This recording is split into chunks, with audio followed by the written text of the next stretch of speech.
And there was this one that I thought was really kind of cute. And it goes something like this. After the church service, there was a family that went to the back to tell the pastor goodbye. And the little boy looked up at the pastor and said, "Pastor, my dad thinks my mom's a heathen." And the pastor said, "Why?" He said, "Because every night at supper time, my mom wants to serve us burnt offerings." I love kids. Kids are honest. You know, this morning, we're picking up in chapter 26, starting with verse 24. But last week, Paul, we know, was sharing the gospel of Jesus Christ with King Agrippa, with Festus, with Bernice, with everyone that was in this great hall that could hear his voice. And if you remember back to last week when Paul first started, I think this is something that I really zeroed in on as I keep reading it. And Paul said this to King Agrippa: "I think myself happy." And when he said that, I could see Paul's eyes starting to light up. I think his voice started becoming more stronger. I think Paul had this giddy up right in his step, because he was fixing to share his life story with a king. And like I told you, I think he's looking him straight in the eye. He wants everyone to hear it, but this message was for Agrippa, because of Agrippa's past family members, right? One tried to kill Jesus, one beheaded John the Baptist, one martyred the first apostle James, and here he's in front of this King Agrippa, right down the family line. He has this message for him, but he's excited about it. Even though he's in these chains, even though he's been in prison, Paul is going to get really excited here. "I think of myself happy, O king. I'm happy." And he's sharing his life story about what Jesus is doing for him. So that's where we're going to pick it up this morning. It's at the end of his sharing. In verse 24, it says, "Now as thus he made his defense, Festus said with a loud voice, 'Paul, you are beside yourself. Much learning is driving you mad.' But he said, 'I am not mad, most noble Festus, but speak the words of truth and reason. For the king before whom I also speak freely knows these things. For I am convinced that none of these things escape his attention, since this thing was not done in a corner.'" Now we know that Paul is an intelligent man. We know that Paul is a man of much learning, without a doubt. Still, at this moment, Festus thought he was crazy, saying with this loud voice that everyone who was there could hear, that after Paul shared about what Christ has done for him, and he shared about Jesus Christ, Festus just thinks he's crazy. And given Paul's conduct at this hearing, I think there are some reasons someone like Festus might think Paul was mad. If you think back to last week, as I said earlier, though he was a prisoner in chains, he was happy. Paul insisted that God could raise the dead. He experienced a heavenly vision, and it changed his life because of it. He was more concerned about proclaiming Jesus Christ than his personal freedom. And he believed in a message of hope and redemption for all humanity, not only for the Jews or only for the Gentiles, but for everyone. And in hearing all of this, Festus says that, "Paul, you're beside yourself." Or you could say he thought Paul was insane, driven mad out of his mind by too much learning. These are the things that Festus was probably thinking. But it does two things for us in this story, the way that Festus is thinking about Paul, right? It shows how impressed this Roman governor was by Paul's intellectual ability. And the second thing that it shows is that it underscores again how incomprehensible are the ways of God to the unbelieving human mind. Brothers and sisters, the gospel, when we properly proclaim it, when we're properly living it, will make some people think that you are crazy. That's the way they look at us when we truly live the way that Jesus wants us to live. Paul put it this way in 1 Corinthians 1:18. The message of the cross is foolishness for those who are perishing. Understand that? It is foolishness to them. It was foolish to Festus. Yet Paul knew that only his gospel was true, it was also reasonable. You know, sometimes God acts above reason, but never contrary to reason. Now we know that Festus came from Rome, and perhaps he didn't know much of what has happened with Jesus or the early Christian movement. Maybe he has been totally blind to all of that. But King Agrippa knows what's going on. And Paul appealed to his knowledge of the open historic events that were the foundation for the Christian faith. Things that were not done in the corner. Things that were not hidden. Things that were in the open. Paul's message to the king was characterized by truth and reason, because it was based on these historical events of the cross, of the crucifixion, of the resurrection of Jesus Christ. Things not hidden, things not in the corner, but an open examination. The historical foundation of Paul's message made it true. He could tell the king, go find you a detective if you want one. Right? Let him make sure of what I'm saying is true.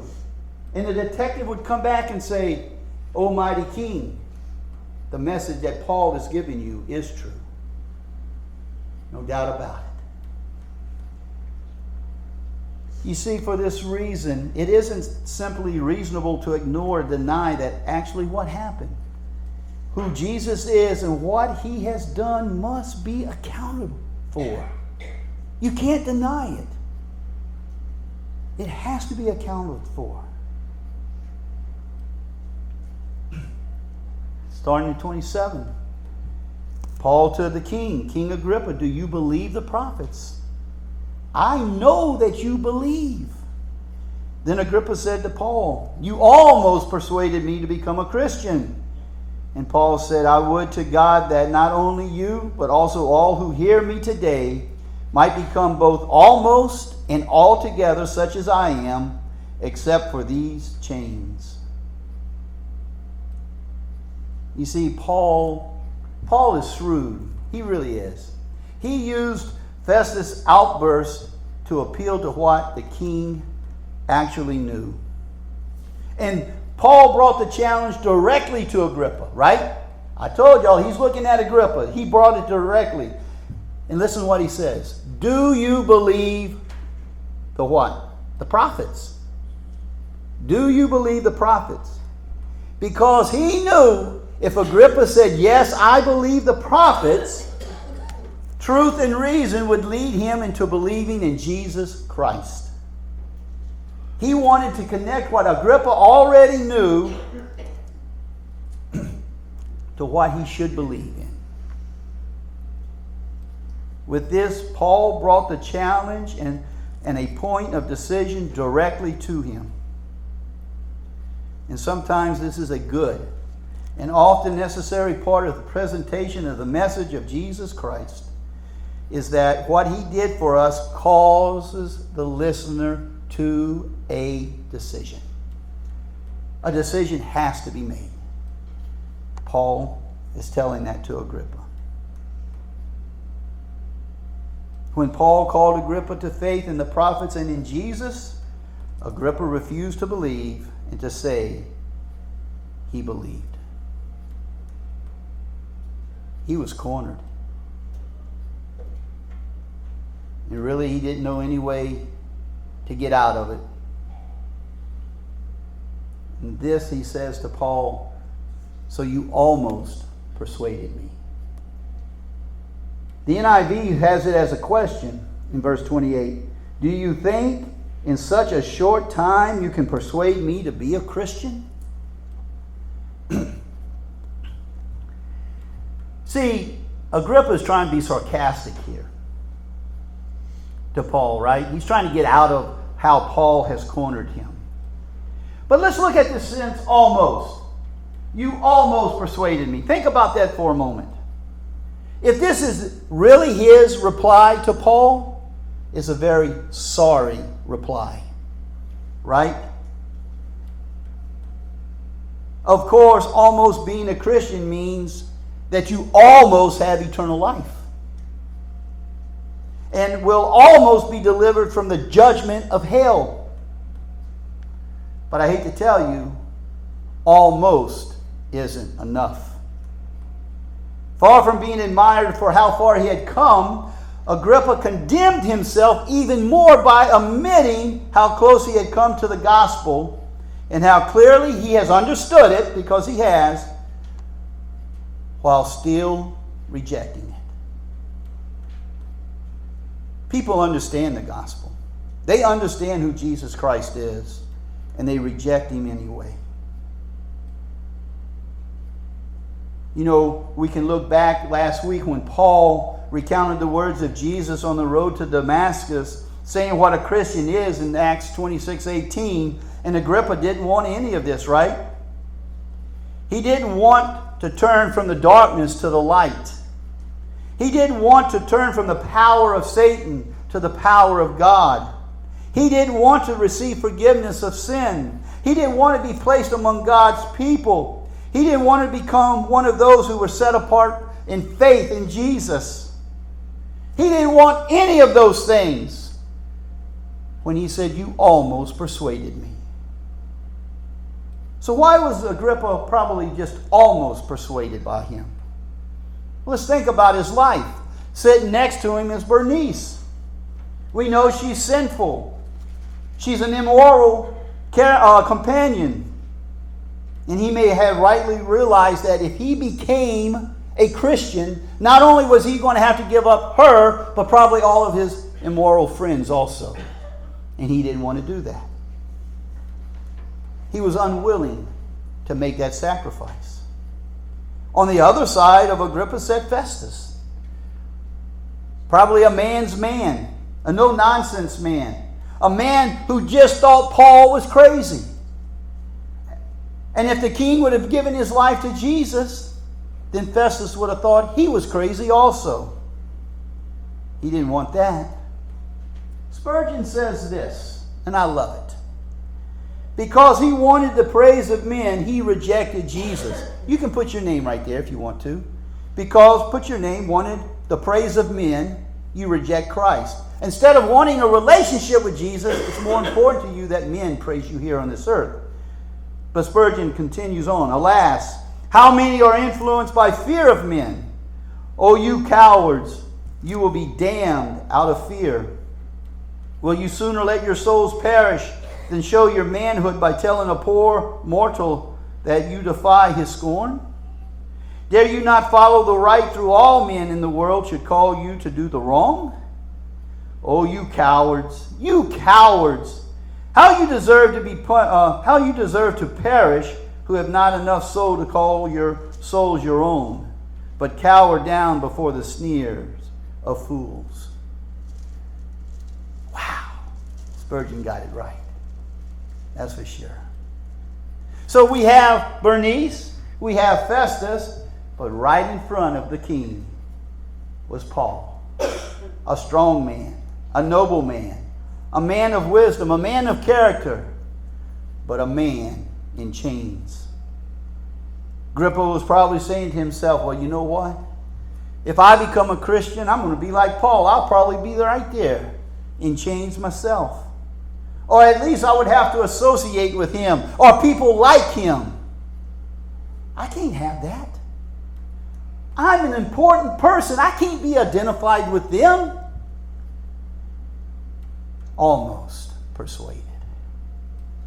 Spurgeon has something to say about this also. Oh, that men were wise enough to see that suffering for Christ is honor, that loss for truth is gain, that the truest dignity rests in wearing the chain upon the arm rather than endure the chain upon the soul.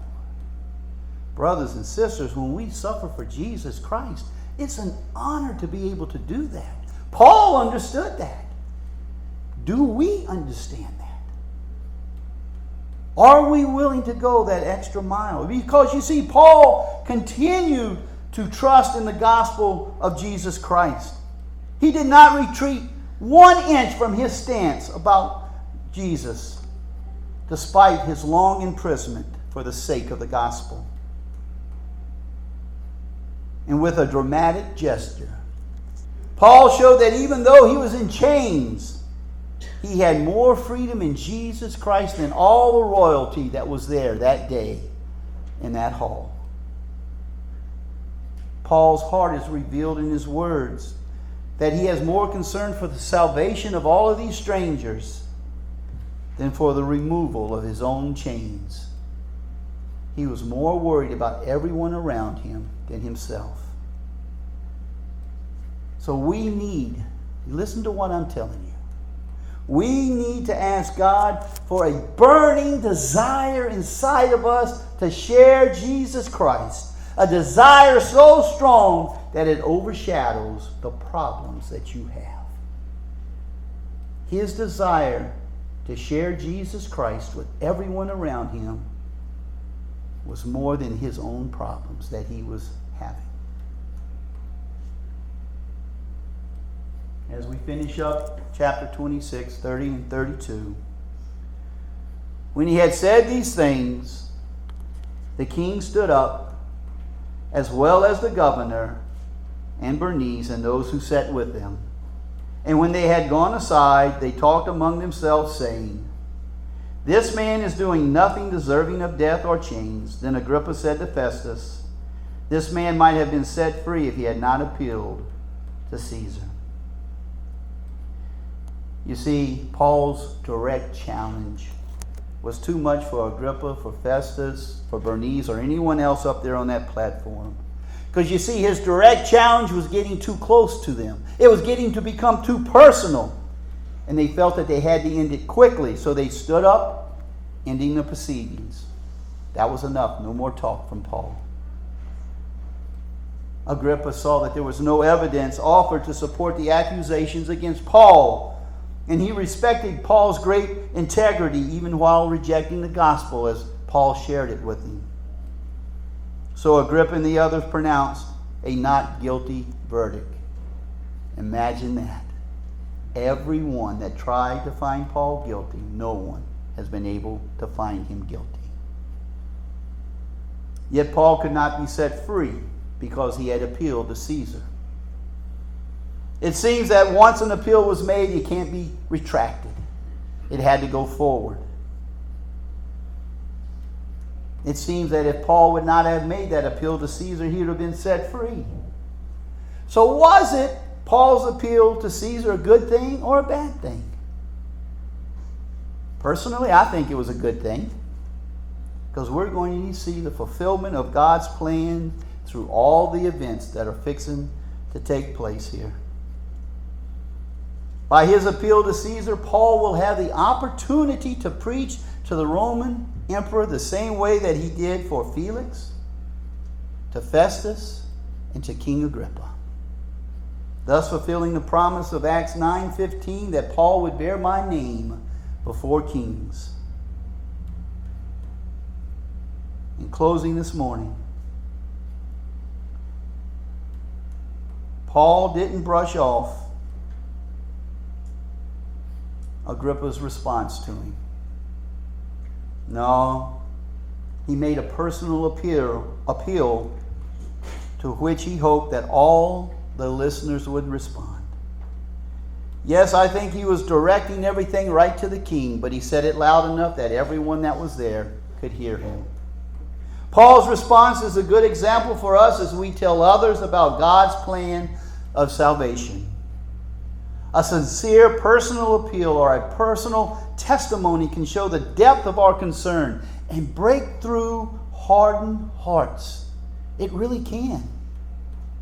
When our basic purpose of living is to help others find the grace which has set all of us free, then we can become courageous communicators just like Paul.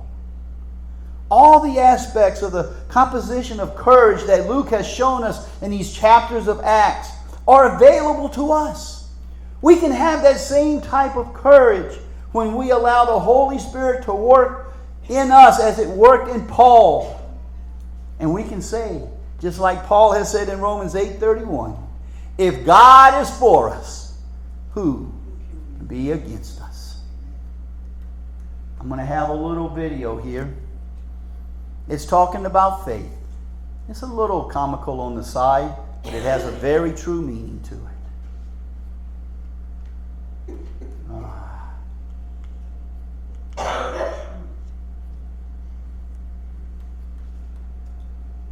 And it won't show.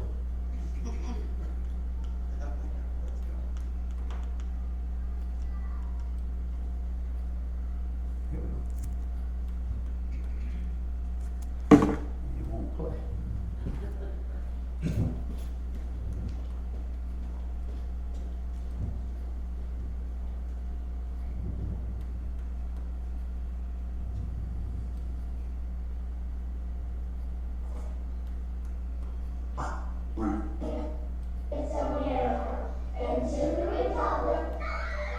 I want to restart it, if you don't mind. Good morning, Reagan. Good morning. Good morning, Madison. Good morning, Joanna. Good morning, Johnny. People are always asking me why. Why do the same thing every week? Why not move on? But I say, if it ain't broke, don't fix it. Johnny? Present.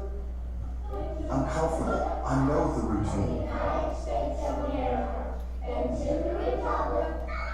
I don't want to brag, but I'm pretty popular around here. I do really well in sports. I'm just very successful here. Why would I go and mess that up by graduating? I mean, in the first grade, I may not know all the answers. Hours are longer. I hear they don't even have nap time. I mean, I just don't see the upside. Then first grade leads to second grade, second to third. Then you're in high school reading boring books with no pictures. 3, 4, 5. He was still hungry. Next thing you know, people expect you to get a job and give up summer vacation. No, sir. I think I found my niche. Thank you very much. Home sweet kindergarten. Besides, I mean, what if I fail first grade? How humiliating would that be? Nope, just don't think I can handle that kind of embarrassment.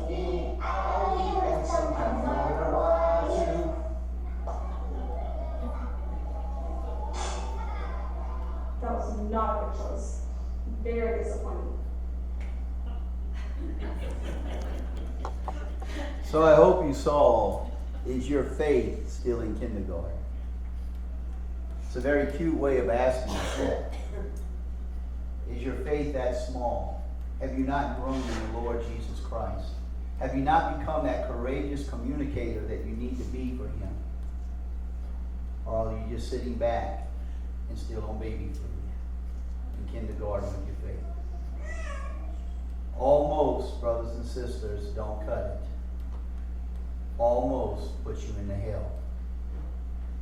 There is not an almost. Either you live for Jesus or you don't live for Him. Let us pray. Father, I want to thank you so much for this time. I want to thank you for my brothers and sisters that are here. I pray, dear Lord, that we look at our faith and see where we're at. If it is a kindergarten faith, Father, I pray that we become stronger. That we become that courageous communicator that we need to share the gospel, not only to our community, but outside of it.